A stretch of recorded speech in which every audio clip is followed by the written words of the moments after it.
لیکن یہ کہ امام مہدی کی حکومت قائم کرنے کے لیے کون لوگ آئیں گے؟ عرب جو ہیں وہ اندر سے کھوکھلے ہو چکے ہیں، عیاشی نے، دولت نے، پیسے نے، دولت، پیسہ، عیاشی، اس کی وجہ سے کھوکھلے ہو چکے ہیں۔ یہاں میں آپ کو دو حدیثیں سنانا چاہتا ہوں۔ سنن ابن ماجہ کی روایت ہے حضرت ابو ہریرہ سے رضی اللہ تعالی عنہ، قال قال رسول اللہ صلی اللہ علیہ وسلم اذا وقعت الملاحم بعث اللہ بعثا من الموالی ہم اکرم العرب فرسا واجودہ سلاحا یوید اللہ بہم الدین، رواہ ابن ماجہ عن ابی ہریرہ رضی اللہ تعالی عنہ۔ جب ملاحم کا دور شروع ہوگا تو اللہ تعالیٰ اٹھائے گا ایک لشکر یا لشکروں پر لشکر موالی میں سے۔ موالی کون ہے؟ عربوں نے جب فتح کیا تھا اس پورے علاقے کو خلافت راشدہ کے دوران، اور پھر وہ لوگ جو ہے، ایک رائے تو یہ تھی کہ انہیں غلام بنایا جائے ساری آبادیوں کو، لیکن یہ کہ حضرت عمر کا اجتہاد تھا، اس کے مطابق جو ان کو غلام نہیں بنایا گیا تو وہ موالی کی حیثیت رکھتے ہیں۔ عربوں میں دم نہیں ہے، موالی میں سے لشکر اٹھیں گے کہ جو در حقیقت حضرت مہدی کی حکومت کو قائم کریں گے۔ دوسری حدیث سنیے، عن عبداللہ ابن الحارث رضی اللہ تعالی عنہ، اور یہ ابن ماجہ کی روایت ہے، قال قال رسول اللہ صلی اللہ علیہ وسلم یخرج الناس من المشرق فیوطئون للمہدی یعنی سلطانہ، لشکر نکلیں گے، لوگ آئیں گے مشرق سے، اور وہ حضرت مہدی کی حکومت کو جمائیں گے اور قائم کریں گے۔ اب ذرا نوٹ کیجئے کہ جزیرہ نماء عرب کے مشرق میں کون سے ملک ہیں؟ تین: ایران، افغانستان، پاکستان۔ یہ تین سالڈ مسلم ممالک، مسلم آبادی اکثریت۔ ویسے تو یہ کہ آگے ہندوستان میں 20 کروڑ مسلمان ہیں، لیکن وہ 20 کروڑ جو ہیں وہ تو 80 کروڑ کے اندر تحلیل ہو جاتے ہیں غیر مسلموں میں، لیکن یہاں جو معاملہ ہے یہ غالب اکثریت کا۔ ان میں سے ایران کا معاملہ جہاں تک ہے، نمبر 1 یہ کہ وہ شیعہ عقائد کے حصار میں بند ہے، اس سے ادھر ادھر ہونا اس کے لیے ممکن نہیں۔ حدیث میں یہ بھی آتا کہ اصفہان سے 70,000 یہودی دجال کا ساتھ دیں گے۔ لیکن بہرحال خراسان ایک صوبہ ہے افغانستان کا اس وقت بھی شمال مشرقی کونے میں، مجھے امید ہے وہاں سے خیر کی، کیونکہ خراسان کا لفظ وہاں پہ شامل ہے، اور حضور کی حدیث میں بعد میں آپ کو سناؤں گا کہ خراسان سے فوجیں چلیں گی جو یروشلم کو دوبارہ حاصل کریں گی، فتح کریں گی۔ جیسے پہلے یروشلم کھویا عربوں نے تھا، دوبارہ حاصل کیا تھا کرد نے، کرد خون صلاح الدین ایوبی رحمۃ اللہ علیہ، ایسے اب پھر عربوں نے کھویا ہے، لیکن لینے والے خراسان سے لشکر آئیں گے۔ یخرج من خراسان رایات سود لا یردھا شیء حتی تنصب بإیلیا، خراسان کے علاقے سے کالے علم لے کر لشکر چلیں گے جن کے رخ کو کوئی موڑ نہیں سکے گا جب تک کہ وہ جا کر یروشلم میں نصب نہ ہو جائے۔ اس کے بعد نام آتا ہے پاکستان کا۔ یہ ہے میری اور آپ کی داستان، اور یہ ہے سبب جس کی وجہ سے کہ میں آپ سے یہ گفتگو کر رہا ہوں۔ اصل میں تو کس لیے؟ محض ایک علمی استفادہ، محض اپنی بات آراء کو ظاہر کرنے کا شوق نہیں، بلکہ یہ کہ اپنی ذمہ داری ہم پہچانیں کہ ہم کس مقام پر کھڑے ہیں۔ دیکھیے، اس پاکستان کے بارے میں یا ہندوستان کے بارے میں علامہ اقبال نے کہا تھا اپنے ترانہ ملی میں، میر عرب کو آئی ٹھنڈی ہوا جہاں سے، میرا وطن وہی ہے، میرا وطن وہی ہے۔ اور مجھے بتایا گیا کہ سنن ابی داؤد میں یہ روایت موجود ہے کہ حضور نے فرمایا کہ ہندوستان کی طرف سے مجھے ٹھنڈی ہوا آتی ہے، اگرچہ مجھے وہ حدیث ابھی نہیں ملی ہے، لیکن حزب التحریر کا ایک کارڈ مجھے ملا تھا، تو اس میں اس حدیث کا اور اس میں ابو داؤد کا روایت کا حوالہ موجود تھا۔ لیکن میں جو چیز آپ کو بتا چکا ہوں وہ یہ کہ الف ثانی کا پورا تجدیدی کارنامہ اس ہندوستان کی سرزمین میں ہوا۔ مجدد الف ثانی شیخ احمد سرندی، شاہ ولی اللہ دہلوی، سید احمد بریلوی، وہ تو ہمارے پاکستان میں آ کر جو ہے ان کا خون جذب ہوا ارض پاکستان میں۔ پھر شیخ الہند مولانا محمود حسن۔ تحریک خلافت چلی تو صرف ہندوستان میں چلی اور کہیں نہیں چلی۔ آزادی کی تحریک چلی پوری دنیا میں، وہ نیشنلزم کی بنیاد پر چلی، ملے نیشنلزم، عرب نیشنلزم، ترک نیشنلزم۔ ہمارے ہاں چلی تو اسلام کے نام پر، پاکستان کا مطلب کیا؟ لا الہ الا اللہ۔ پھر پاکستان قائم ہوا معجزے کے طور پر، بلکہ نازل ہوا ہے لیلۃ القدر میں، انا انزلناہ فی لیلۃ القدر، جیسے قرآن نازل ہوا لیلۃ القدر میں، یہ پاکستان بھی نازل ہوا لیلۃ القدر میں۔ اس کا برقرار رہنا ابھی تک معجزہ ہے۔ ہندو یہ سمجھتا تھا، کانگریس سمجھتی تھی کہ جھٹپٹ ختم ہو جائے گا۔ پھر یہ کہ اس کا قرارداد مقاصد کا پاس ہو جانا، مزید بھی اور اضافی دفعات دستور میں آ جانا، اب کمرشل انٹرسٹ کو ربا قرار دے کر حرام قرار دینا، یہ سارے لینڈ مارکس ہیں کہ جو اشارہ کر رہے ہیں کسی چیز کی طرف، معاملہ کدھر جا رہا ہے۔ پھر یہ کہ یہ جو 14ویں صدی کے مجدد تھے شیخ الہند، اس کے بعد سے کچھ ایسی شخصیتیں عظیم پیدا ہوئی ہیں ہند میں، جن کو میں سمجھتا ہوں کہ 14ویں صدی کے مجدد اور 15ویں صدی کے مجدد کے درمیان، یہ 15ویں صدی کے مجدد کی راہ کو سیدھا کرنے والے، جیسے کہ حضرت یحییٰ نے کہا تھا میں تو آنے والے کا راستہ سیدھا کر رہا ہوں حضرت عیسیٰ کے لیے، ایسے ہی 15ویں صدی کے لیے امام مہدی کے لیے راستہ صاف کرنے والے سب سے پہلے علامہ اقبال، جنہوں نے اسلام کا تصور دین کی حیثیت سے دوبارہ زندہ کیا ہے، ورنہ اسلام ایک مذہب کی شکل اختیار کر چکا تھا۔ پھر مولانا مودودی، مولانا ابوالکلام آزاد حکومت الہیہ کے نعرے کے ساتھ میدان میں آئے۔ یہ اقبال نے جو تصور پیش کیا تھا اس پر عملی جد و جہد کے لیے حزب اللہ قائم ہوئی ہے۔ نوٹ کر لیجئے 11 برس کا فرق ہے عمر کا علامہ اقبال کے اور ابوالکلام کے، اور 1913 میں جب حزب اللہ قائم کی ہے اس وقت علامہ اقبال کی ملی شاعری اپنے عروج کو پہنچ چکی تھی۔ پھر یہ کہ علامہ اقبال کے بعد تعمیل جو ہے اس کام کی وہ ابوالکلام نے کی، لیکن روایتی علماء نے کی شدید مخالفت کی وجہ سے وہ بددل ہو کر چھوڑ گئے، کانگریس میں شامل ہو گئے، بساط جو ہے حزب اللہ کی انہوں نے لپیٹ دی۔ پھر مولانا مودودی آئے، انہوں نے وہ ڈور جو ہے اس کا سرا تھاما، جماعت اسلامی قائم کی حکومت الہیہ ہی کے قیام کے لیے، اگرچہ میرے نزدیک یہ کہ وہ انتخابی اور ایک قومی سیاست کی ایک جماعت بن کر پاکستان میں جو ہے دلدل میں پھنس گئی ہے۔ اب ہم اس کی کوشش کر رہے ہیں، تنظیم اسلامی اور یہ تحریک خلافت جس کے تحت یہ جلسہ ہو رہا ہے، یہ ساری چیزیں وہ ہیں کہ آپ کو سوائے پاکستان کے اور کہیں نہیں ملیں گی پوری دنیا میں۔ معلوم ہوتا ہے کہ پاکستان کو بہت بڑا رول پلے کرنا ہے اس میں، اور اس کے ساتھ اب جمع کر لیجئے افغانستان کی عمارت افغانستان، اسلامی عمارت افغانستان قائم ہو چکی ہے۔ یہ پچھلے 20 سالوں میں جو کچھ وہاں ہوتا رہا ہے اس سے پہلے تصور نہیں ہو سکتا تھا۔ علامہ اقبال کے فرزند بھی دیکھ کر آئے ہیں، تو اگرچہ وہ خود میں سمجھتا ہوں کہ خاصے انہیں آپ لبرل کہیں، آزاد خیال کہیں، لیکن اس درجے متاثر ہو کر آئے تھے کہ انہوں نے یہ کہا افغانستان میں جو میں نے حالات دیکھے ہیں کہ اگر 2-4 اور مسلمان ملکوں کے اندر یہ نظام قائم ہو جائے تو پوری دنیا مسلمان ہو جائے گی۔ یہ سب کچھ کیسے ہو رہا ہے؟ یہ آنے والے دور کی جھلکیاں ہیں۔ Coming events are casting their shadows before. یہ سب بتا رہے ہیں کہ پاکستان افغانستان کو مل کر اس میں کوئی عظیم رول پلے کرنا ہے، اور اس کے ضمن میں اب میں علامہ اقبال کے بارے میں آخری بات کہہ رہا ہوں۔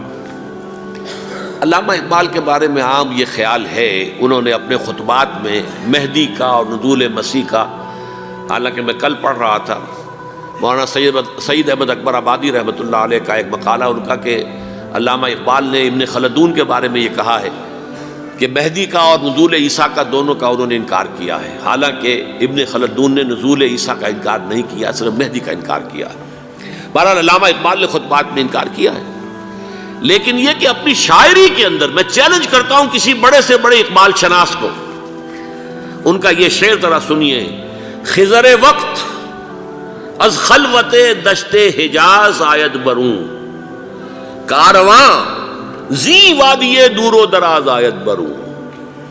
خضر وقت، امام وقت، رہنمائے وقت، قائد وقت، خلوت دشت حجاز، حجاز کی صحرا کی کسی خلوت گزینی سے نکل کر باہر آئیں گے۔ میں حیران ہوتا ہوں علامہ کے اس فکر پر اور اس مصرے پر۔ یہاں انہوں نے شیعہ اور سنی دونوں کے کانسیپٹ جمع کر دیے۔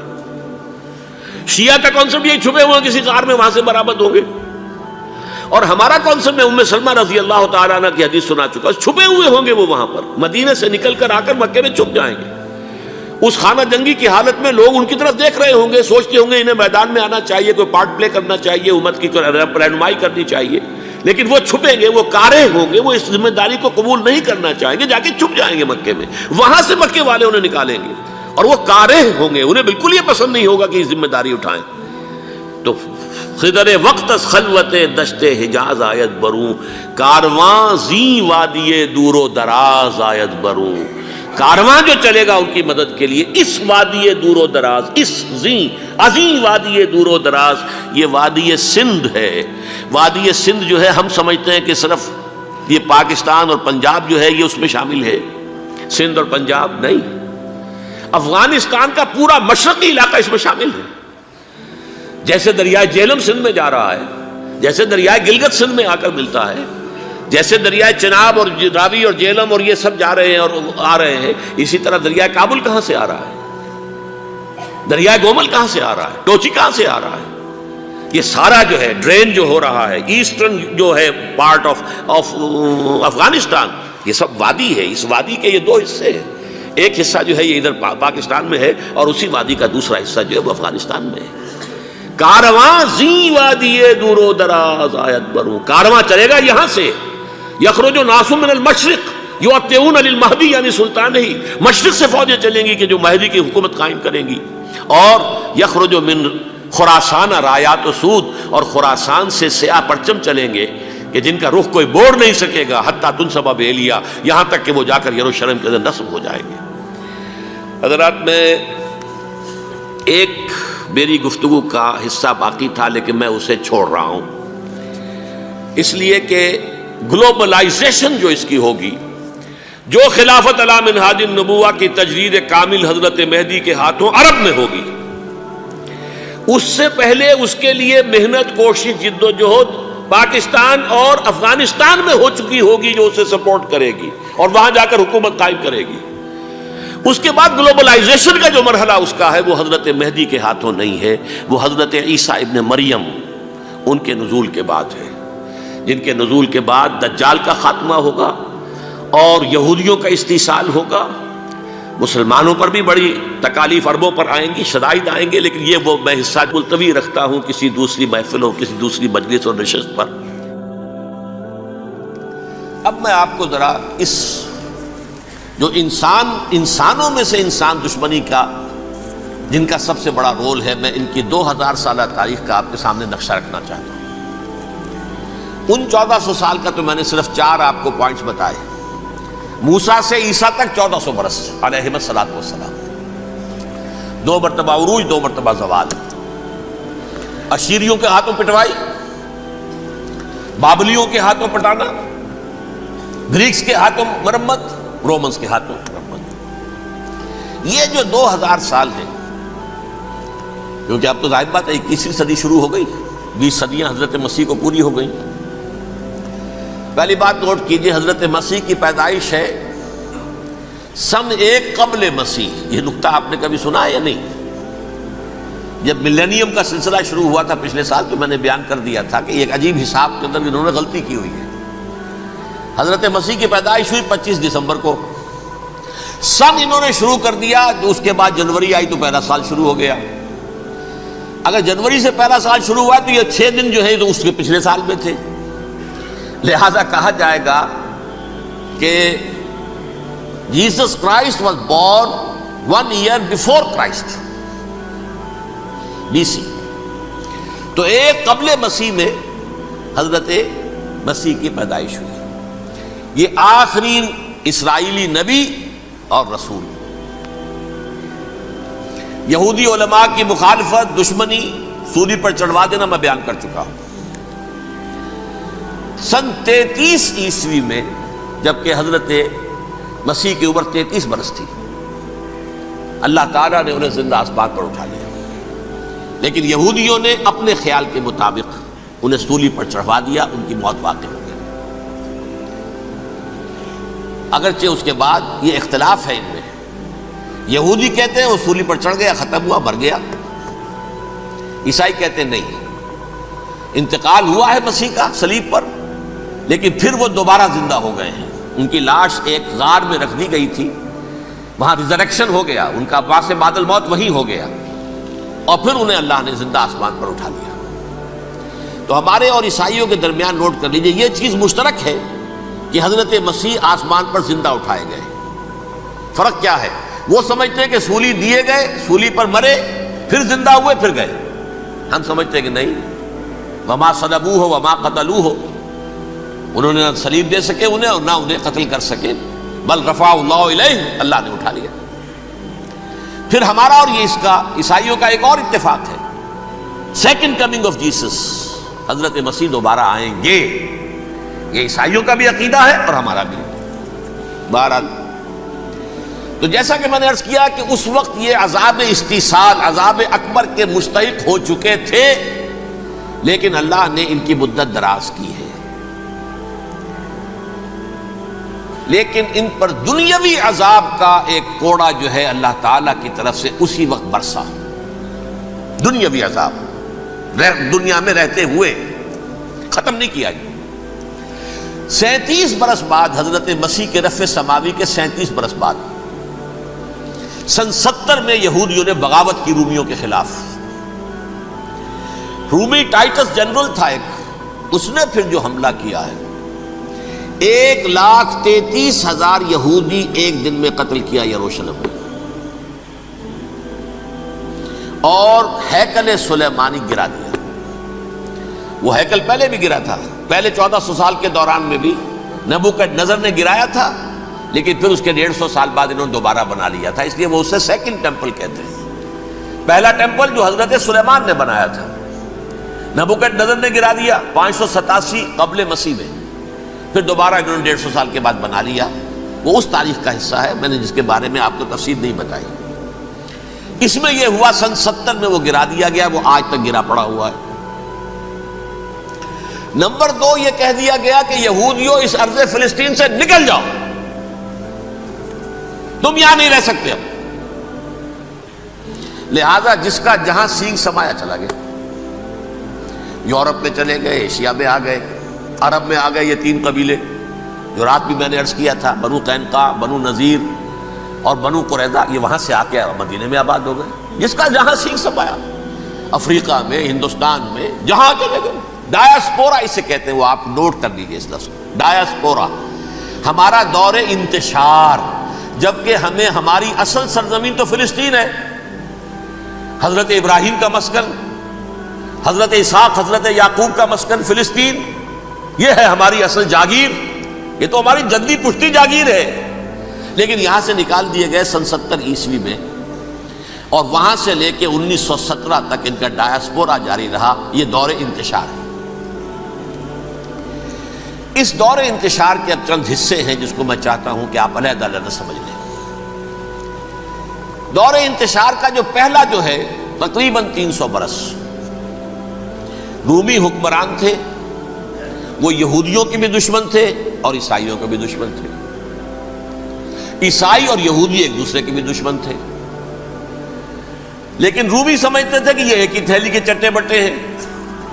رومیوں کے نزدیک عیسائی بھی یہودیوں ہی کا ایک فرقہ تھے، کوئی علیحدہ مذہب تو تھا ہی نہیں۔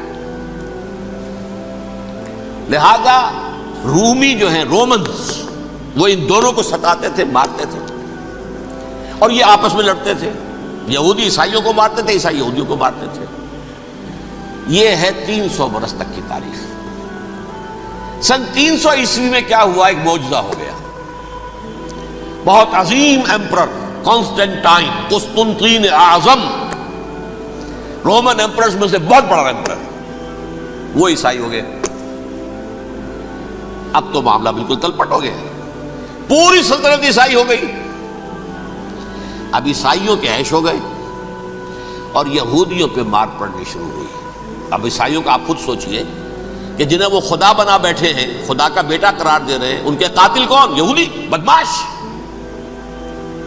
لہذا ان کی وہ پٹائی شروع ہوئی ہے یورپ میں، پوری رومن امپائر میں، انہیں ذلیل کیا گیا، شہروں میں آمد بند، علیحدہ رہو، گھیٹوز کے اندر رہو۔ یہودی کا نام جو ہے وہ گالی بن گیا، جیسے آج بھی یہودی گالی کہتے ہیں، جیسے خنزیر کا لفظ، وہ بھی اللہ کی مخلوق ہے، لیکن آپ کو معلوم ہے کوئی شخص زبان پہ نام نہیں لانا چاہتا خنزیر کا، سور کا، ہے تو مخلوق وہ بھی ایک حیوان ہے۔ ایسے ہی یہ ہے یہودی گالی، جیوٹ گالی۔ لہذا ایک طرف تو ان دونوں کے درمیان دشمنی، جس کو قرآن کہتا ہے وَأَغْرَيْنَا بَيْنَهُمُ الْعَدَاوَةَ وَالْبَغْضَاءَ، ہم نے ان کے مابین دشمنی جو ہے پیدا کر دی ہے۔ اور جب یہ پوری سلطنت عیسائی ہو گئی تو قافیہ تنگ ہو گیا یہودیوں کا، اب آئیے 571 عیسوی، یعنی جبکہ ڈائسپورا کو کتنا عرصہ ہو چکا تھا؟ 500 برس۔ سن 70 سے شروع ہوا نا ڈائسپورا، جب ٹائٹس نے گرایا ہے ہیکل کو اور نکال باہر کیا انہیں فلسطین سے، بھاگ جاؤ یہاں ایک یہودی بھی نہیں رہے گا، فلسطین سے نکال دیے گا۔ اس کے پورے 500 برس بعد سن 571 عیسوی میں حضور کی پیدائش ہوئی، ولادت با سعادت محمد رسول اللہ صلی اللہ علیہ وسلم۔ 610 میں آپ پر وحی کا آغاز ہوا، لیکن حضور کے ساتھ ان کا معاملہ کیا رہا؟ اول تو جبکہ حضور ابھی مکے ہی میں تھے، یہودیوں نے ریشہ دوانیاں شروع کر دی حضور کے خلاف۔ قریش مکہ کو سکھاتے تھے، پڑھاتے تھے، ان سے یہ پوچھو، ان سے یہ پوچھو، یہ اس طرح تنگ کرو، ان سے یہ امتحان لو، یہ آپ کے علم میں ہے۔ سورہ بنی اسرائیل میں، سورہ کہف میں وہ سوالات جو امتحانی سوالات آئے تھے، ذوالقرنین کون تھا، اصحاب کہف کون تھے، تم رسول بنے پھرتے ہو تو بتاؤ، اور یہ روح کی حقیقت کیا بتاؤ، یہ ساری ریشہ دوانیاں کر رہے تھے بیٹھے ہوئے ابھی وہیں پر، حضور ابھی پہنچے بھی نہیں۔ ہجرت فرما کر حضور تشریف لے آئے تو حضور نے، جسے ماسٹر سٹروک کہا جائے گا، یعنی اسٹیٹس مین شپ کا ماسٹر سٹروک، آپ نے مدینے میں آتے یہودیوں کے ساتھ پیکٹ کر دیا، جوائنٹ ڈیفنس پیکٹ آف مدینہ، کہ اگر مکے والے ہم پر حملہ کریں گے تو ہم مل جل کر ایک قوم کی حیثیت سے مقابلہ کریں گے۔ یہ میثاق مدینہ کہلاتا ہے، جس کے بہت غلط معنی پہنائے جا رہے ہیں آج کل۔ بہرحال میں موضوع میرا چونکہ یہ نہیں، میں ادھر نہیں جاؤں گا، لیکن ہوا کیا؟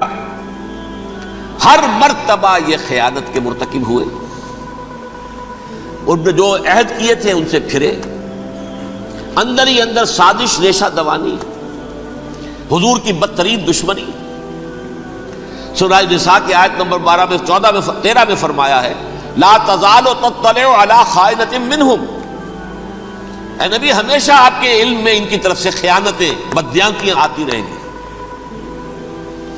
اور بار بار وہ مسلسل جنگ کی آگ بھڑکاتے تھے، قریش کو دعوت دیتے، آؤ آؤ آؤ ہم اندر سے بغاوت کر دیں گے، تم آؤ تو صحیح، ختم کریں محمد کو اور اہل ایمان کو صلی اللہ علیہ وسلم رضی اللہ تعالی عنہم اجمعین۔ لیکن پھر جب وہ آتے تھے تو یہ دبک جاتے تھے، ان میں ہمت نہیں تھی، میدان کے مرد نہیں رہے تھے۔ یہ سورہ حشر میں ان کا نقشہ کھینچا گیا ہے، کھلے میدان میں مقابلے کی اس کے اندر صلاحیت ہی نہیں ہے۔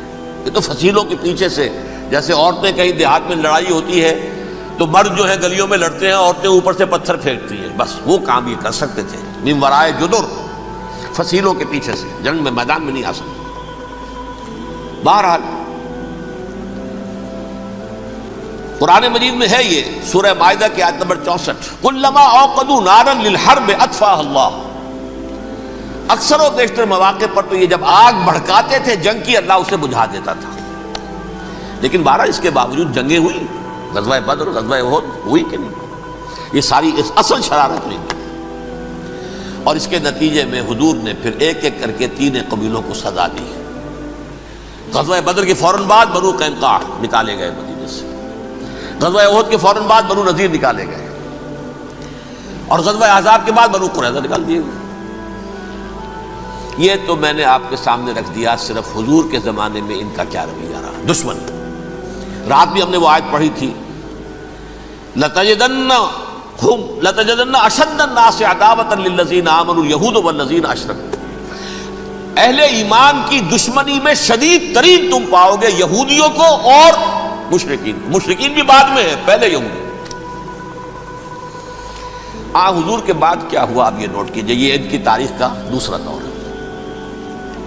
حضرت عمر رضی اللہ تعالیٰ عنہ کا عہد خلافت ہے، بیت المقدس کا محاصرہ کیا گیا، فصیل بڑی اونچی، شہر اندر سے سیلف سفیشینٹ، حملے کا راستہ کوئی نہیں، محاصرہ طول کھینچ رہا ہے، لیکن ان کے پاس رسد بھی موجود ہے، پانی بھی موجود ہے، وہ دروازے بند کر کے بیٹھے ہوئے ہیں۔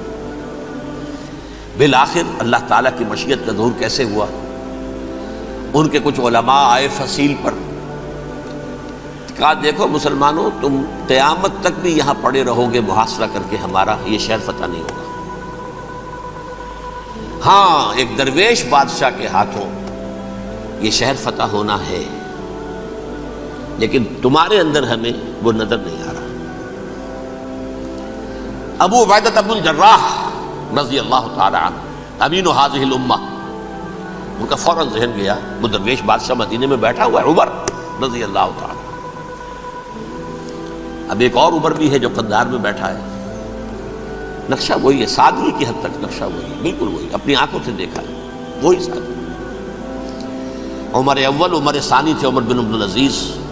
اب ایک اللہ کے فضل سے اللہ تعالیٰ ایدہ اللہ بنصرتہ، اللہ تعالیٰ ان کی نصرت فرمائے، دشمنوں کو ان کے مقابلے میں نیست و نابود کرے۔ انہوں نے ریکویسٹ بھیج دی کہ حضور تشریف لائیے، یہ شہر فتح ہو جائے گا۔ وہ ہے سفر تاریخی، اتنا طویل سفر، تقریباً 700 میل، ایک اونٹ، ایک خادم، ایک منزل پہ امیر المومنین اوپر بیٹھے، خادم آگے چل رہا ہے، اگلی منزل پہ خادم اوپر بیٹھا ہے، امیر المومنین آگے جا رہے ہیں۔ اور جب پہنچے ہیں تو وہ باری تھی خادم کی، انہوں نے ہاتھ جوڑ دیا، حضور خدا کے لیے تم کیا کہیں گے لوگ، وہ میرا برا حال کر دیں گے، تمہیں شرم نہیں آئی؟ امیر المومنین پیدل آگے چل رہے ہیں نکیل پکڑ کر، اور تم بیٹھے ہو اوپر براجمان ہو۔ حضرت عمر فرمایا الدور دورک، نہیں باری تمہاری ہے، بیٹھ۔ اس حال میں پہنچے ہیں، اور پھر یہ کہ ابو عبیدہ بن الجراح آئے ہیں، استقبال کیا ہے تو دیکھا ہے اس حال میں چلے آ رہے ہیں، عمر نکیل پکڑے ہوئے چلے آ رہے ہیں، اور کہتے ہیں کہ کہیں کیچڑ ویچڑ تھا، جوتے خراب ہو گئے تھے، وہ بھی اتار کے ہاتھ میں پکڑے ہوئے، کپڑے تو تھے ہی پھٹے ہوئے۔ انہوں نے کہا بھی حضرت ابو عبیدہ نے، دیکھیے یہ بڑا متمدن ملک ہے، بڑا مہذب علاقہ ہے یہ، آپ ذرا حلیہ اپنا دوست فرما لیں تب جا کے پیش ہم آپ کو کریں گے۔ آپ نے فرمایا نحن قوم اعزنا اللہ بالاسلام، ہم وہ قوم ہیں جنہیں اللہ نے عزت دی ہے اسلام کے ذریعے سے، کپڑوں کے ذریعے سے نہیں، دولت کے ذریعے سے نہیں۔ اسی حال میں گئے ہیں، اوپر سے انہوں نے کھڑے ہو کر نشانیاں دیکھی ہیں، اپنی کتابیں کھولی، ہاں یہ وہی ہے، اچھا لو جی سرنڈر، شہر تمہارے ہاتھ میں۔ خون کا ایک قطرہ نہیں بہا اور بیت المقدس فتح ہو گیا۔ لیکن اس وقت حضرت عمر نے ایک نرمی یہ کی کہ یہودیوں کے لیے بھی اسے اوپن سٹی قرار دے دیا۔ یہ احسان عظیم حضرت عمر کا، اس سے پہلے یہودی آ ہی نہیں سکتا تھا، داخل ہی نہیں ہو سکتا تھا، وہاں وہ آ کر وزٹ نہیں کر سکتا تھا، زیارت نہیں کر سکتا تھا اپنے مقدس مقامات کی۔ حضرت عمر نے یوں سمجھیے کہ تقریباً 550 برس کے بعد ان کے لیے راستہ کھولا ہے کہ ہاں تم آ سکتے ہو، زیارت کر سکتے ہو۔ لیکن یہ عیسائیوں نے لکھوایا معاہدے کے اندر، انہیں یہاں آپ آباد ہونے کی اجازت نہیں دیں گے، لیکن کم وزٹ دی پلیسز، دیکھیں زیارتیں کریں اور جائیں۔ یہ معاہدہ حضرت عمر کا ہے رضی اللہ تعالیٰ، جو پھر خلافت راشدہ کے بعد بنو امیہ نے بھی اس کو آنر کیا، بنو عباس نے کیا، پھر جو ہمارے یہ ترکوں میں اندر خلافت آئی تو ترک خلفاء نے بھی اس معاہدے کی پوری پابندی کی۔ فلسطین میں آ سکتے ہیں یہودی صرف زائرین کی حیثیت سے، وہاں آباد نہیں ہو سکتے۔ اب آئیے اگلا دور آیا حضرت عثمان کا دور خلافت۔ یہ ہے وہ وقت کہ اب یہود نے امت مسلمہ کی پیٹھ میں چھرا کھولا۔ وہ کیسے؟ ایک یہودی عبداللہ ابن سبا اسلام کا لبادہ اوڑھ کر آ گیا، معاشرے کا جائزہ لے لیا، ان میں بنو ہاشم اور بنو امیہ میں جو پرانی کشاکش تھی اس کے کچھ نہ کچھ جراثیم باقی ہیں، اگر ان کو ذرا بھڑکا دے تو مسلمانوں میں انتشار پیدا ہو جائے۔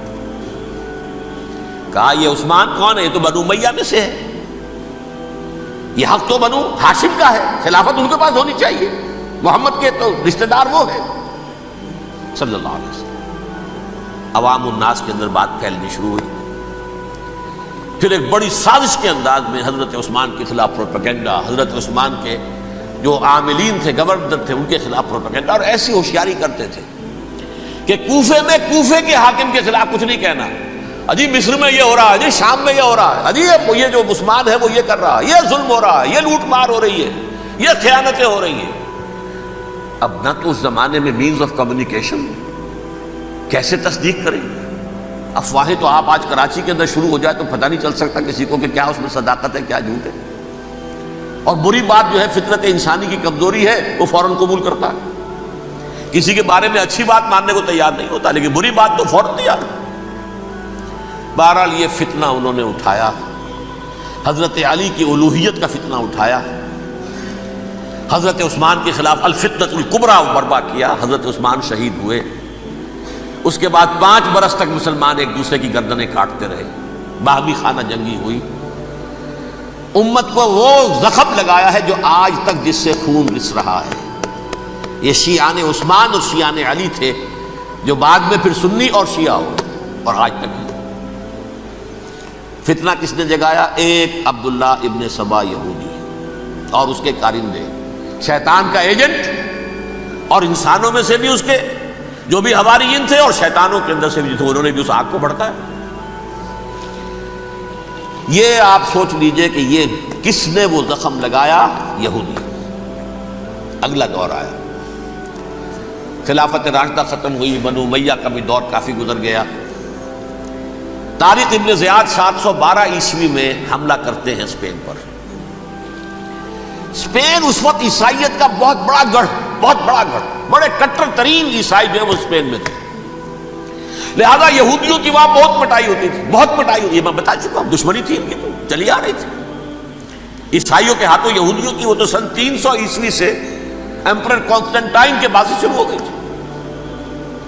اس حوالے سے یہودیوں نے اس وقت چالاکی یہ برتی، کچھ راستے واسطے بتائے، کچھ مدد کی طارق ابن زیاد کی۔ طارق ابن زیاد نے انہیں اپنا محسن سمجھا، ہسپانیہ فتح ہو گیا تو یہودی چونکہ محسنین کی فہرست میں آ چکے تھے، انہیں بہت اقتدار نصیب ہوا، بڑی سپورٹ مسلمانوں نے دی۔ ان کے بڑے بڑے علماء جو ہیں اسی دور کے اندر پیدا ہوئے، بڑے بڑے تھنکرز ان کے اسی دور میں پیدا ہوئے۔ بن گوریون جو کہ ایک وزیر اعظم تھا اسرائیل کا، اس نے یہ لکھا ہے اپنی کتاب میں، Muslim Spain was the golden era of our diaspora, وہ ڈائسپورا جو 70 عیسوی سے شروع ہوا تھا اور 1917 عیسوی تک جاری رہا ہے، اس میں سے گولڈن ایرا ہمارا جو تھا وہ مسلم اسپین تھا، ہسپانیہ میں بیٹھ کر ہم نے عیش کیے۔ لیکن وہاں سے انہوں نے اور جو کچھ کیا، یہ تو داستان کے اندر بہت سے گوشے ہیں، لیکن میں جس اسٹریٹ لائن میں چل رہا ہوں اس کے اعتبار سے ایک بات سمجھ لیجیے، وہاں بیٹھ کر انہوں نے اب عیسائیت کی پیٹھ میں چھرا گھونپا، پروٹیسٹنٹ مذہب پیدا کیا، تقسیم کر دیا، جیسے شیعہ سنی کی تقسیم، عبداللہ ابن سبا، رومن کیتھولک اور پروٹیسٹنٹ کی تقسیم، یہودی علماء۔ ہوتا کیا تھا، ہسپانیہ کی یونیورسٹیاں ہیں، کارڈووا میں ہے، ٹولیڈو میں ہے، گریناڈا میں ہے، غرناطہ، قرطبہ، تولیتلا، اور وہاں آتے تھے لوگ، فرانس سے چلے آ رہے ہیں نوجوان پڑھنے کے لیے، جرمنی سے چلے آ رہے ہیں، اٹلی سے چلے آ رہے ہیں، 3 ہی ملک قریب ترین پڑھتے ہیں سینٹرل جو یورپ کے ہیں۔ یہاں پر جو ہے وہ اسلام جو نور پھیلا رہا تھا اس سے بھی مستفیض ہوئے، جہالت کے جو ہے پردے ان کے وہ چھٹے، اس کے ساتھ ہی وہ یہودی وہاں ان کے اندر جو جراثیم داخل کر رہے تھے وہ اس عیسائیت کے خلاف بغاوت تھی، جو اس وقت دنیا میں عیسائیت اس وقت تھی، پوپ کا راج تھا دنیا میں اس وقت، یورپ میں جو عیسائیت تھی اس میں ایک طرف بادشاہ تھے، لیکن بادشاہوں کی حیثیت وہاں پر یوں سمجھ لیجئے کٹ پتلیوں کی تھی، اصل قوت پوپ کے ہاتھ میں تھی۔ اور پوپ کو انہوں نے جیسے قرآن نے کہا اتخذوا احبارهم ورهبانهم اربابا من دون اللہ، چونکہ سینٹ پال نے شریعت موسوی ساقط کر دی تھی تو اب شریعت تھی ہی نہیں، پوپ کو اختیار تھا جس چیز کو چاہے حلال قرار دے دے، جس چیز کو چاہے حرام قرار دے دے۔ اتخذوا احبارهم ورهبانهم اربابا من دون اللہ۔ انہوں نے کہا صاحب یہ پوپ کس بلا کا نام ہے، یہ بھی انسان ہے، بات تو ٹھیک تھی نا، اصل حیثیت تو کتاب کی ہونی چاہیے نا، ڈیوائن بک، دی ریویلڈ اسکرپچر، لہذا اور یہ کتاب ہر شخص پڑھ سکتا ہے، کوئی پوپ کے باپ کو جو ہے کوئی اس کے لیے پروپرائٹری رائٹس تو نہیں ہے کہ صرف پوپ پڑھ سکتا ہے یا پادری پڑھ سکتے ہیں، ہم بھی پڑھ سکتے ہیں، ہم بھی سمجھ سکتے ہیں۔ یہ باتیں تھی کہ جن کو بڑھا چڑھا کر بیان کر کے اور پوپ کا اقتدار ختم کرا دیا اور توجہ مرکوز کر دی بائبل کی طرف. اب بائبل میں بڑا حصہ تو اولڈ ٹیسٹامنٹ کا ہے. نتیجہ کیا ہوا؟ یہود کی عظمت پروٹیسٹنٹس کے نزدیک مسلم ہو گئی. اصل قوم تو یہ ہے. وہ دشمنی بدلی کہ نہیں بدلی؟ موسیٰ کے امتی یہ ہے، تورات موسیٰ کو دی گئی، ابراہیم کی نسل یہ ہے. لہذا وہ جو دشمنی تھی، جو عداوت تھی کہ ہمارے خدا کو سوری چڑھانے والے ہیں یہ بدماش، اس کا ازالہ ہوا.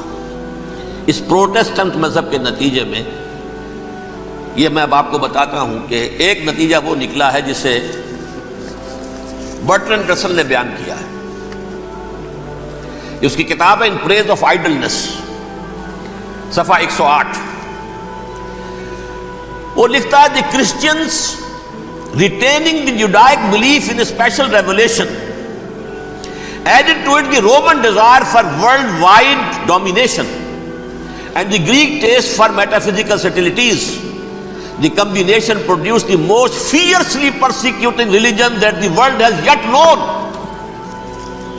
یہ تین چیزیں آ کر عیسائیت میں مل گئی. ایک تو جب یہ اولڈ ٹیسٹامنٹ جو ہے وہ ان کے ہاتھ میں آ گئی، اور اس کے میں کچھ آپ کو بتا دیتا ہوں کہ اولڈ ٹیسٹامنٹ کی تعلیمات، کیونکہ یہ اولڈ ٹیسٹامنٹ جو ہے یہ محرف تھی. اصل تورات تو گم ہو گئی تھی 587 قبل مسیح میں، جب پہلی مرتبہ ہیکل جو ہے تباہ ہوا ہے، اس وقت ختم ہو گئی تھی. اس کے کوئی 150 سال کے بعد انہوں نے یادداشتوں سے مرتب کر کے لکھی ہے. اب اس میں ان کے اپنے خیالات، اپنے امانی، اپنی توجیحات وہ شامل ہو گئی. لہذا میں آپ کو حوالے دیتا ہوں اس کتاب کے اندر مظالم کی جو تعلیم دی گئی ہے. اہل کتاب نے اپنے مظالم قتل عام کے جواز کے لیے تورات میں تبدیلیاں کی اور پیغمبروں پر دہشت ناکی اور بدترین حرام کاری کے الزامات لگائے. سنیے، پہلا حوالہ ہے یہ گنتی باب 31 آیات 17-18. اس لیے ان بچوں میں جتنے لڑکے ہیں سب کو مار ڈالو، اور جتنی عورتیں مرد کا منہ دیکھ چکی ہیں ان کو بھی قتل کر ڈالو، لیکن ان لڑکیوں کو جو مرد سے واقف نہیں اور اچھوتی ہیں اپنے لیے زندہ رکھو. یہ کسی اللہ کی کتاب کا یہ جملہ ہو سکتا ہے؟ کسی ریویل بک کا؟ اور سنیے، یہ ہے استثناء ڈیٹرانومی باب 20 آیت 16-18. پر ان قوموں کے شہروں میں جن کو خداوند تیرا خدا میراث کے طور پر تجھ کو دیتا ہے، کسی ذی نفس کو جیتا نہ بچا رکھنا. جیسا خداوند تیرے خدا نے تجھ کو حکم دیا بالکل نیست کر دینا. مرد، عورتیں، بچے، بوڑھے سب ختم. یہ کتاب مقدس ہے. اور سنیے، سیموئیل باب 27 آیت نمبر 9. اور داؤد نے اس سرزمین کو تباہ کر ڈالا اور عورت مرد کسی کو جیتا نہ چھوڑا. نمبر 4، ان سب آباد شہروں کو ماں، عورتوں اور بچوں کے بالکل نابود کر ڈالا. کتاب استثناء باب 3 آیت 6. یہ ہے جو کہہ رہا ہے برٹرنڈ رسل. کرسچینٹی میں آ کر یہ تین چیزیں شامل ہو گئی. ایک تو یہ باربیرین یہ تعلیم جو ہے، اور یہ مذہب کے نام پہ تعلیم، یہ کتاب مقدس کی تعلیم. نمبر 2، رومنز کے اندر جو ایک تمنا تھی ورلڈ ڈومینیشن کی، وہ عیسائیت کے اندر آ گئی. اس لیے کہ پوری رومن امپائر جو ہے عیسائی ہو گئی. اسے وراثت کے اندر ورلڈ ڈومینیشن کی جو ایک تمنا تھی وہ مل گئی. اور پھر یہ کہ انہوں نے جو توہمات تھے یونانیوں کے، ان کو بھی اپنے ہاں مختلف شکلوں کے اندر جمع کر لیا. ان تین چیزوں کا the combination produced the most fiercely persecuting religion that the world has yet known. اس کے نتیجے میں دنیا میں تاریخ انسانیت کے اندر جو بدترین خوخار ترین مذہب ہو سکتا ہے وہ شکل عیسائیت نے اختیار کی. اور اس کا مظہر عتم کیا تھا؟ نوٹ کیجئے، صلیبی جنگیں. ایک بار ٹائم ٹیبل کے اعتبار سے نوٹ کر لیجئے گا. فرسٹ ملینیم ختم ہوا، سیکنڈ شروع ہوا. ان کے 1000 سال ختم ہوئے تو 11ویں صدی میں سیکنڈ ملینیم شروع ہوا، تو پہلی صلیبی جنگیں ہوئی. لاکھوں مسلمان قتل کیے گئے. صرف یروشلم کے اندر اتنا خون بہایا ہے کہ خود ان کے ہسٹورینز لکھتے ہیں کہ جب ان صلیبیوں نے جب گھوڑوں کے ساتھ وہ چل رہے تھے گلیوں میں تو ان کے گھوڑوں کے گھٹنوں تک خون کی ندی بہ رہی تھی. جہاں سے گزرے ختم کرتے چلے گئے, آبادیاں کی آبادیاں ختم کرتے. اگرچہ اس کروسیڈ میں گیہوں کے ساتھ گھن بھی پسا, یہودی بھی بہت مارے گئے. یہ فرانس سے, جرمنی سے جب یہ کروسیڈرز آ رہے تھے 3000 میل کا سفر طے کر کے آئے تھے. سوچئے تو صحیح, اربن ثانی پوپ جو تھا آگ لگا دی تھی اس نے پورے یورپ کے اندر. شرم سے ڈوب مرو, تمہارے مقدس علاقے مسلمانوں کے ہاتھ میں. انفیڈلز, یہ کافر, یہ مرتد, یہ ملحد. مسیح جہاں پیدا ہوا, مسیح کو جہاں سولی دی گئی, وہ کہاں ہے؟ ان کے ہاتھ میں. وہ آگ لگائی ہے, 3000 میل کا فاصلہ طے کر کے یہ نو قومیں آئی ہیں وہاں, اور جو تباہی مچائی ہے انہوں نے. تاریخ انسانی میں ایسی بربریت کی کوئی مثال. اور یہ ان کے اپنے ہسٹورینز لکھتے ہیں شرم کے بارے میں. ایسے محسوس ہوتا ہے جیسے ان کی گردنیں جھکی جا رہی ہیں. لکھتے ہیں اگرچہ بھٹکے ہوئے ہیں لیکن کبھی بھولی ہوئی منزل بھی یاد آتی ہے راہی کو, اور بھٹکے ہوئے آہو کو پھر سوئے حرم لے چل. اس کی ضرورت ہے مسلمان کو پھر اس کا مقصد یاد دلایا جائے. پاکستان اس لیے نہیں بنایا گیا تھا کہ ہمارے ہاں ٹاٹے اور برلے نہیں تھے تو ہمارے پاس اس کے بھی باپ وجود میں آ جائیں, اس لیے تو نہیں بنایا گیا تھا. پاکستان اس لیے نہیں بنایا گیا تھا کہ جاگیرداروں کی جاگیرداریاں محفوظ ہو جائیں. پاکستان اس لیے تو نہیں بنایا گیا تھا. اور یہ کہ نمازیں اور مسجدیں تعمیر ہو جائیں, مسجدیں تو امریکہ میں تعمیر ہو رہی ہیں عالی شان سے عالی شان, اس لیے پاکستان نہیں بنا تھا. آج بھی مسلمان, میں معذرت سے عرض کر رہا ہوں مولانا سے, آج بھی بھارتی مسلمان کی ایوریج نمازی ہونے کے اعتبار سے پاکستانی مسلمان سے کہیں بہتر. آج بھی برقع نظر آ جائے گا تو ہندوستان میں نظر آ جائے گا. میں نے اپنی آنکھوں سے دیکھا چند سال پہلے جب مکہ مسجد حیدرآباد دکن میں 3 دن مسلسل میری تقریریں ہوئی ہیں, 10,000 مرد اور 5,000 خواتین, اور ان میں سے کوئی بغیر برقعے کے نہیں تھی. ایک سیلاب نظر آ رہا تھا برقعوں کا کہ جب جلسہ ختم ہوا ہے رات کے 12 بجے 3 دن تک متواتر. یہاں کہاں نظر آئے گا برقع آپ کو؟ یہاں تو جس کے پاس 2 پیسے ہو گئے اس نے سب سے پہلے برقع اتار کے پھینک دیا. معلوم اچھی طرح سمجھ لیجئے یہ چیزیں تو وہاں زیادہ ہیں یہاں کی نسبت. اصل ضرورت تھی کہ یہاں اس نظام کو قائم کیا جائے, وہ نظام عدل اجتماعی, وہ جس میں حریت ہو, جس میں عام آدمی بھی خلیفہ وقت کو ٹوک سکے. یہ کرتا کیسے بن گیا؟ ایک خاتون بھی کھڑی ہو کر دامن پکڑ لے, عمر تمہیں کیا حق ہے کہ ہمارے مہر کے اوپر پابندی لگا رہے ہو, جبکہ اللہ نے نہیں لگائی. اللہ قرآن میں قنطارہ کا لفظ استعمال کر رہا ہے. ڈھیروں سونا دے دے کوئی شخص اپنی بیوی کو مہر کے اندر, طلاق دیتے وقت اس میں سے کچھ نہیں لے سکتا. آپ کون ہوتے ہیں ہمارے حق کے اوپر پابندی لگانے والے؟ اور عمر نے کہا آج ایک بڑھیا نے وہ اب عمر کو دین سکھایا, آرڈیننس واپس. حضرت سعد ابن ابی وقاص رضی اللہ تعالی عنہ جو فاتح ایران تھے, وہ گورنر ایسے ہی نہیں بن گئے تھے ریوڑیاں بٹی ہو اور گورنر ہی مل گئی ہو. وہ تو خود فاتح تھے ایران کے, اس لیے گورنر تھے. صرف ایک پرچہ پہنچا ہے بارگاہ خلافت میں, حضرت عمر فاروق کے پاس انفارمیشن آئی سعد نے اپنے گھر کے باہر ڈیوڑی بنا لی ہے اور ایک دربان کھڑا کر دیا ہے. حضرت بلال کو بھیجا ہے رقعہ دے کر, اور یہ حکم تھا کہ بلال پہلے تو جاتے ہی ڈیوڑی میں آگ لگا دینا, پھر یہ رقعہ دینا میرا. اور رقعے میں لکھا ہوا تھا ہے سعد, لوگوں کو ان کی ماں نے آزاد جانا تھا, تم نے انہیں اپنا غلام کب سے بنا لیا ہے. یہ دربان کھڑے کر دیا اپنے آگے.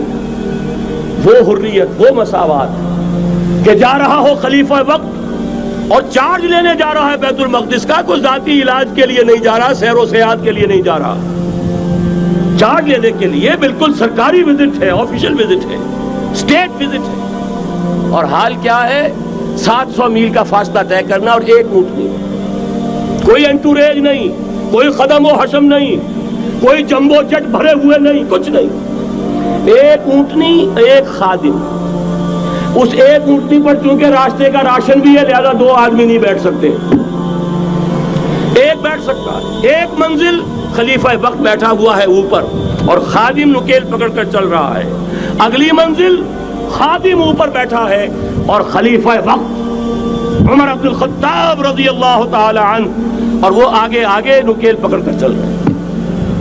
یہ نظام چاہیے آج نوع انسانی کو. اس کے انتظار میں، اس کی تلاش میں نوع انسانی نے کتنے تجربے کر لیے، کیسی چھلانگیں لگائیں، ملوکیت ختم کی، آسمان سے گرا کھجور میں اٹکا، جمہوریت آئی نام نہاد، لیکن وہ سرمایہ دارانہ نظام بن کر آگے سے بڑھ کر لعنت بن گئی. پہلے جاگیردار مسلط تھا، اب سرمایہ دار کارخانے دار مسلط ہو گیا. اس سے نکلنے کے لیے زور لگایا، کمیونزم کی طرف گئے، چھلانگ لگائی، اب ایک پارٹی ڈکٹیٹر بن کر بیٹھ گئی. انسان رست از یک بنتا افتاد در بندے دیگر، ایک چیز سے غلامی سے نجات پاتا ہے، دوسری میں پھنس جاتا ہے. اور کیوں؟ کہ وہ نظام عدل اجتماعی جو محمد عربی کو دے کر بھیجا گیا تھا، اس کے کسٹوڈین سوئے ہوئے، اس کے کسٹوڈین کو اندازہ ہی نہیں. یہ نسخہ تو ہمارے پاس تھا، ہمیں عمل کرنا تھا اور دنیا کے سامنے پیش کرنا تھا. پاکستان بنایا اس لیے گیا تھا کہ ہم اس کا ایک نمونہ دنیا کے سامنے پیش کریں گے. قائد اعظم نے فرمایا تھا کہ ہم یہ چاہتے ہیں کہ پاکستان کی صورت میں عہد حاضر میں اسلام کے اصول حریت و اخوت و مساوات کا ایک نمونہ قائم کر کے دکھائیں. کہاں ہے وہ؟ بھٹک گئے، سو گئے. وَلَنُذِيقَنَّهُم مِّنَ الْعَذَابِ الْأَدْنَىٰ دُونَ الْعَذَابِ الْأَكْبَرِ، بڑے عذاب سے پہلے چھوٹا عذاب کا مزہ چکھائیں گے. لَعَلَّهُمْ يَرْجِعُونَ، شاید کہ لوٹ آئیں. کوئی عجب نہیں اس عذاب الادنیٰ کے بعد ہم جاگے نہیں، ہوش میں نہیں آئے. کوئی عجب نہیں کہ بڑے عذاب کا کوڑا ہماری پیٹھوں پر برس جائے. لیکن مجھے یہ یقین ہے، نوٹ کر لیجئے، اگر یہ دوسرا امکان ہو گیا، خدا نہ خواستہ اللہ کے عذاب کا کوڑا ہماری پیٹھ پر برسا، مجھے یقین ہے اللہ ہندوؤں کو مسلمان بننے کی توفیق دے گا. لیکن اسلام کا بول بالا اسی خطے سے ہوگا. تاریخ میں یہ ہو چکا ہے آیا فتنہ تاتار کے افسانے سے، پاسباں مل گئے کعبے کو صنم خانے سے. تاتاریوں کے ہاتھوں کروڑوں مسلمان قتل ہوئے، لیکن اسلام نے تاتاریوں کو فتح کر لیا. اور پھر اسلام کا مسلمانوں کا دوسرا دور عروج انہی تاتاریوں کی مختلف شاخوں کے تحت ہوا. وہ تاتاری ہی تو تھے، وہ سارے ہورس، ٹرکش ہورس، ترکان تیموری، ترکان سبوی، ترکان سلجوقی، ترکان عثمانی، وہی تو سٹاک تو وہی ہے آیا فتنہ تاتار کے افسانے سے، پاسباں مل گئے کعبے کو صنم خانے سے. اس لیے کہ حضور نے فرمایا مشرق سے ہوگا، جہاں سے فوجیں چلیں گی. تو کوئی عجب نہیں. بہرحال یہ دو امکانات ہیں، لیکن اس کا فیصلہ تیرے ہاتھوں میں ہے، دل یا بدن. سیدھی سیدھی بات. اگر تو اب بھی ہم ٹھیک ہو جائیں، جاگ جائیں، ہوش میں آ جائیں، قوم یونس کی طرح توبہ کر لیں، تو بغیر عذاب کے کوڑے کے رحمت خداوندی ہم پر سایہ کرے گی. اگر ہم نہ جاگے تو وہ عذاب کا کوڑا آئے گا. یہ نہیں میں کہہ سکتا ان ادری قریب بعید ما توعدون، یہ میں نہیں کہہ سکتا، یقین کے ساتھ جانتا ہوں کہ آئے گا. لیکن یہ کہ اس کے بعد بھی یہی سے بول بالا ہوگا. اگر ہمارے ذریعے نہیں تو ان کے ذریعے سے جو ہمیں شکست دے کر پھر اسلام قبول کر لیں. لیکن کیوں نہ پہلے ہی راستے پر چلنے کی کوشش کریں. اب نوٹ کر لیجئے، یہ کتابیں اگر آپ پڑھنا چاہیں تو کتاب الملاحم میں پڑھیے. بدترین عذاب عربوں پر آیا کھڑا ہے، سروں پر تنا ہوا ہے. بدترین ایسی جنگ ہونی ہے الملحمۃ العظمیٰ، جس کو کہ میں بھی آپ کے گواہی پیش کر دوں گا، جسے کہا گیا ہے دی لاسٹ کروسیڈ. بش نے بھی کروسیڈ کا لفظ بول دیا تھا، پھر واپس لیا اس نے. نکل جاتی ہے جس کے منہ سے سچی بات مستی میں. فقیہ مصلحت بھی سے اور ہندے بادہ خار اچھا، کروسیڈ کہہ کر پھر واپس لیا. یہ کروسیڈ، اس کے اوپر جس قدر نقصان ہونا ہے عربوں کا. گریٹر اسرائیل بنے گا، یہ عراق، شام، اردن، سعودی عرب کا کچھ شمالی علاقہ، ترکی کا جنوبی علاقہ، مصر کا صحرائے سینا، اور اس کے ساتھ ہی جو بہترین اس کا زرخیز ترین علاقہ ڈیلٹا آف نائل، یہ سب یہودیوں کے قبضے میں جائیں گے. اس کو حدیث میں کہا گیا الملحمۃ العظمیٰ. عیسائی 80 علم لے کر اے مسلمانوں تم پر حملہ آور ہوں گے، اور ہر علم کے نیچے 12,000 فوج ہوگی. 9.5 لاکھ فوج. یہ نیٹو کی تیاری کس کے لیے ہو رہی ہے؟ جب یو ایس ایس آر کا خاتمہ ہوا تو پوچھا گیا تھا نیٹو چیف سے، اب کس لیے؟ تمہارا وہ دشمن تو ختم ہو گیا، اب ہمیں اسلامک فنڈامنٹلزم سے نمٹنا ہے. وہ جانتے ہیں خطرہ یہی ہے. اب اسلام ابھر سکتا ہے، مسلمانوں کے سینوں کے اندر وہ آگ ہے، اوپر خاکستر آ گیا ہے، تمہیں اٹھانا بیٹھنا، یہ اندر تو انگارہ ہے، اوپر سے راکھ ہے، اس سے دھوکہ نہ کھا جانا ان کے دلوں کے اندر. اور بش نے کہا تھا مسلمان چاہتے ہیں کہ ہسپانیہ سے لے کر انڈونیشیا تک نظام خلافت قائم کریں.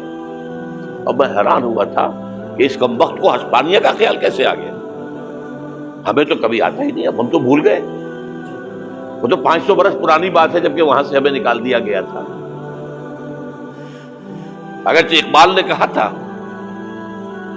ہے ارض فلسطین پہ یہودی کا اگر حق، ہسپانیہ پر حق نہیں کیوں اہل عرب کا. ہسپانیہ میں تو 800 سال حکومت کی مسلمانوں نے، اور ابھی 500 برس سے گزرے ہیں نا. یہودی تو ارض مقدس سے 2000 سال نکالے گئے. انہیں لا کے آباد کیا گیا، عربوں کے سینے میں خنجر پھونک دیا گیا. وہ چھوٹا سا ملک جو چاہتا کرتا، کوئی پوچھنے والا نہیں. امریکہ جیسے اپنے بیٹے کی حفاظت کرے ویسے کرتا اس کی. اور حضور نے فرمایا ہے وہ جنگ جب ہوگی تو ایک باپ کے اگر 100 بیٹے ہوں گے تو 99 ختم ہو جائیں گے، ایک بچے گا. یہ حدیث ہے، حدیث ہے صحیح. اور آپ نے فرمایا ویل للعرب من شر قد اقترب. عربوں کے لیے ہلاکت ہے، عربوں کے لیے بربادی ہے اس شر سے جو قریب آ چکی ہے. اور آج جس طرح انہوں نے ان کی تہذیب کو اختیار کر لیا ہے، دبئی جا کر دیکھیے، بدترین مغربی معاشرہ جو ہے وہ دبئی کے اندر ہم نے قائم کر کے دکھا دیا. اب سعودی عرب اس راستے پر بڑھ رہا ہے. اور اس کے بعد نمبر 2 پر جو ہے ہم پاکستانی ہیں. لیکن میں اس کے وہ پہلی بات جو کہہ رہا ہوں وہ تو یقینی ہے، اس میں تو احادیث صحیحہ موجود ہے. اگرچہ اس کے بعد پانسا پلٹے گا، پھر حضرت مہدی کا ظہور ہوگا، حضرت عیسیٰ کا نزول ہوگا، اور وہ گریٹر اسرائیل گریٹر گریو یارڈ بنے گا یہودیوں کا. ایک ایک یہودی قتل ہوگا اور دفن ہوگا. یہ بات میں ہونا ہے، میں پہلی بات میں فرض کر رہا ہوں. وہ پانسا پلٹے گا جب پلٹے گا. ابھی جو سامنے ہے وہ کیا ہے؟ جس ملحمۃ العظمیٰ کہا حضور نے، جسے آرمگیڈون کہتے ہیں عیسائی. آرمگیڈون کی اگر کہیں جا کر آپ دیکھیں گے، آپ ڈکشنری میں مانی تو کیا لکھا ہے؟ A very big war which will be fought between the forces of evil and good before the end of this world. اس دنیا کے خاتمے سے پہلے خیر اور شر کی قوتوں کے درمیان بہت بڑی جنگ ہوگی. ارمجدون اسے کہتے ہیں عربی میں، اور آرمگیڈون اسے کہتے ہیں انگریزی کے اندر. اور یہ بائبل کی آخری کتاب کے اندر ہے، جو اس میں کہ مکاشفات یوحنا، ریویلیشنز آف سینٹ جان. یہ تو میں کہہ رہا ہوں یقین کے ساتھ، اور زیادہ دور نہیں آیا چاہتا ہے. اس لیے کہ یہودیوں کا اور عیسائی جو کنزرویٹوز ہیں، نیو کنزرویٹوز، ان کا 5 نکاتی ایجنڈا ہے متفق علیہ، جس کے تحت یہ جنگ صلیبی شروع کی گئی ہے. وہ سن لیجئے آپ. آرمگیڈون نمبر 1، گریٹر اسرائیل قائم ہو جانا اس کے نتیجے میں نمبر 2، مسجد اقصی اور قبۃ الصغریٰ کو گرانا نمبر 3، وہاں 3rd ٹیمپل، وہ مسجد جو حضرت سلیمان نے بنائی تھی 1000 قبل مسیح میں، پھر برباد کی تھی نیبوکدنیزر نے، دوبارہ بنائی گئی، پھر دوبارہ ختم ہوئی 70 عیسوی تک گری پڑی ہے. ان کا خانہ کعبہ گرا ہوا ہے 70 عیسوی سے لے کر آج تک. ایک دیوار ہے ویلنگ وال، جہاں جاتے ہیں، روتے ہیں، پیٹتے ہیں، ماتم کرتے ہیں. وہاں وہ بنے گا 3rd ٹیمپل. اور نمبر 4، اس میں لا کر رکھا جائے گا تخت حضرت داؤد کا. یہ تخت کہاں ہے اس وقت؟ یہ لندن شریف کے اندر جو ان کی پارلیمنٹ کا جو چرچ ہے، ویسٹ منسٹر ایبے، اس میں رکھا ہوا ہے. ایک پتھر تھا جس پر بٹھا کر حضرت داؤد کی تاج پوشی ہوئی، پھر حضرت سلیمان کی ہوئی، پھر وہ پتھر رکھ دیا گیا، جب حضرت سلیمان نے بنایا ہیکل مسجد اقصی، وہاں رہا وہ. ہر بادشاہ جو تھا یہودی اسی کے اوپر بٹھا کر اس کی تاجپوشی ہوتی تھی. سن 70 میں ٹائٹس نے گرایا اسے ہیکل کو، وہ پتھر لے گیا، وہاں سے روم گیا، روم سے آئرلینڈ گیا، آئرلینڈ سے اسکاٹ لینڈ آیا، اسکاٹ لینڈ سے انگلینڈ آیا، اور اب وہ رکھا ہوا ہے 14ویں صدی عیسوی سے آج تک. وہ ویسٹ منسٹر ایبے میں رکھا ہوا، ایک کرسی کی سیٹ میں اسے بنا دیا گیا ہے تخت کی شکل میں. اب انگریزوں میں کوئی ملکہ ہو، کوئی بادشاہ ہو جس کی بھی تاج پوشی ہونی ہے، اس میں ہو. یہ لا کر رکھا جائے گا تھرڈ ٹیمپل میں، اور اس پر یہودیوں کے خیال کے مطابق ان کا مسیحا آئے گا جو مسیح دجال ہوگا. عیسائیوں کے خیال کے مطابق حضرت عیسیٰ آئیں گے، وہ ہمارا بھی خیال ہے حضرت عیسیٰ آئیں گے علیہ السلام. بہرحال یہ تو بعد کی باتیں ہیں نا. اس وقت جو میں عرض کر رہا ہوں عربوں پر بہت بڑا عذاب، اور پاکستان کا معاملہ البتہ یہ ہے، میں یقین سے نہیں کہہ سکتا. ہینگنگ ان دی بیلنس، ہو سکتا ہے اللہ تعالیٰ ہم پر رحم فرمائے، ہو سکتا ہے، اگرچہ اس کی کچھ شرائط ہوگی. چمن کے مالک اگر بنا لیں موافق اپنا شعار، اب بھی چمن میں آ سکتی ہے پلٹ کر چمن سے روٹھی بہار، اب بھی ہو سکتا ہے. اور یہ بھی ہو سکتا ہے کہ اللہ تعالیٰ نے معجزانہ طور پر ہمیں ملک دیا، ہم نے اللہ سے بدعہدی کی، وعدہ خلافی کی، غداری کی، لہذا سزا دی جائے اور ہم سے یہ ملک چھین لیا جائے. It's just possible. دور نہ سمجھے، اسے انہونی بات نہ سمجھے. جو گھیراؤ ہو رہا ہے آپ کے مغرب میں نیٹو فورسز اور مشرق میں بھارتی فورسز گدھوں کی طرح بیٹھے ہوئے انتظار کر رہے ہیں پاکستان اور ڈسٹیبلائز ہو جائے، یہاں اور بدامنی ہو جائے. اب لاہور میں پھر آج دھماکے ہو گئے. 2 دن پہلے کا دھماکہ میں سہ کے آیا ہوا ہوں، آپ کے سامنے بیٹھا ہوں. وہ جانیں بچی ہیں جو ہماری اکیڈمی کا حشر ہوا، میں آپ کو نہیں بتا سکتا. یہ سارا کیوں ہو رہا ہے؟ تاکہ یہاں بدامنی ہو جائے اور ہمیں جواز مل جائے. مغرب سے نیٹو فورسز داخل ہو جائیں، مشرق سے بھارتی فورسز آ جائیں، اور ہمارے ایٹمی دانت توڑ کر اور پھر ہمیں بھارت کے سامنے ڈال دیا جائے. نو ڈو ایز یو لائک. یہ ان کا نقشہ ہے. ہوگا کیا وہ اللہ جانتا ہے، ہوگا وہ جو اللہ چاہے. لیکن اللہ کا چاہنا جو ہے وہ کس پر منحصر ہے؟ یہاں انقلاب برپا کرو، یہاں اسلام لاؤ. اگر دھندوں میں لگے رہو گے تو وہ خود بخود نہیں آ جائے گا انقلاب. صحابہ نے جانیں دی تھی، کتنی تکلیفیں اٹھائی تھی. 12 برس تک مکی دور کے اندر با نشہ درویشی در ساز و دمادم زن، جو پختہ شبی خدرا بر سلطنت جم سن. یوم طائف یاد ہے جو حضرت عائشہ فرماتی ہے کہ میں نے پوچھا تھا حضور سے کہ یوم احد سے زیادہ سختی بھی آپ پر کبھی آئی؟ یوم احد پر کیا ہوا تھا؟ تلوار کا وار پڑا تھا آپ کے چہرہ مبارک. یہ جو رخسار کی ہڈی ہے اس کے اندر وار گیا ہے. اوپر خود کی 2 کڑیاں تھیں، وہ اس میں گھس گئیں. 2 دندان مبارک شہید ہوئے. وہ خود کی کڑیاں ایک صحابی نے اپنے دانتوں سے پکڑ کر کھینچنے کی کوشش کی، دانت نکل گئے، وہ نہیں نکلی. کیا جتن کر کے نکالی گئی ہوگی تو خون کا فوارہ آیا. اتنا خون گیا ہے کہ آپ بے ہوش ہو گئے، گر گئے، اور مشہور یہ ہو گیا کہ آپ کا انتقال ہو گیا، شہادت ہو گئی. یہ سیرت کبھی پڑھی ہے؟ حضرت عائشہ کے ہوش کا تو یہی دور تھا نا. یوم طائف میں جو آپ کی کیا تھی، بچی تھی، انہیں کیا پتا کیا ہو رہا ہے حضور کے ساتھ.